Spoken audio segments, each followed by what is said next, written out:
আমরা আসলে দশম গ্রেড আমাদের দাবি নয়, এটি হচ্ছে আমাদের অধিকার। আমরা সকলেই জানি বাংলাদেশে 34টা টেকনোলজি রয়েছে, এর মধ্যে প্রায় 33টা টেকনোলজি সরাসরি দশম গ্রেডে দশম গ্রেডে চাকরি পাচ্ছে, কিন্তু শুধুমাত্র বৈষম্যের শিকার হয়েছে সার্ভেয়ারগণ। কেন সার্ভে ইঞ্জিনিয়ারিংরা সরাসরি দশম গ্রেডে চাকরি পাবে না? বলতে চাই, আজকের এই বৈষম্যের বাংলাদেশ, যাতে আমাদের সার্ভে ডিপ্লোমাধারীরা আমাদেরকে সার্ভে ডিপ্লোমার দশম গ্রেড ঘোষণা করা হয় এবং নিশ্চয় বাস্তবায়ন করা হয়, সেই লক্ষ্যে আমরা আজকে কর্মবিরতি দিচ্ছি।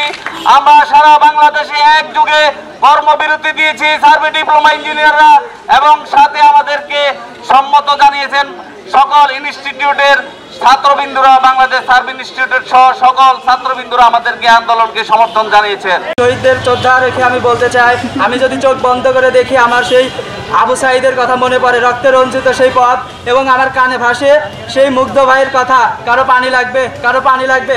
কেন এই আত্মত্যাগ? আমাদের এই আত্মত্যাগ আমরা সব স্বৈরাচারীর পতন ঘটিয়েছি এবং সকল প্রকার বৈষম্য দূরকরণের জন্য। তাহলে সার্ভেইং টেকনোলজির কেন বৈষম্য থাকবে? সার্ভেইং টেকনোলজির কেন এই বৈষম্য থাকবে?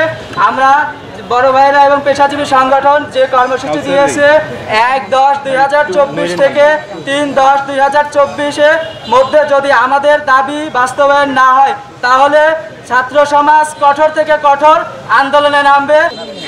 ক্ষেত্রে দশম গ্রেড স্কুলে নিয়োগ হোক এবং সকল বৈষা হোক, সেখানে 36টি ডিপার্টমেন্টের 35টি ডিপার্টমেন্ট মিলে আমরা কেন পাবো না? এখানে শেষ করছি। আসসালামু আলাইকুম।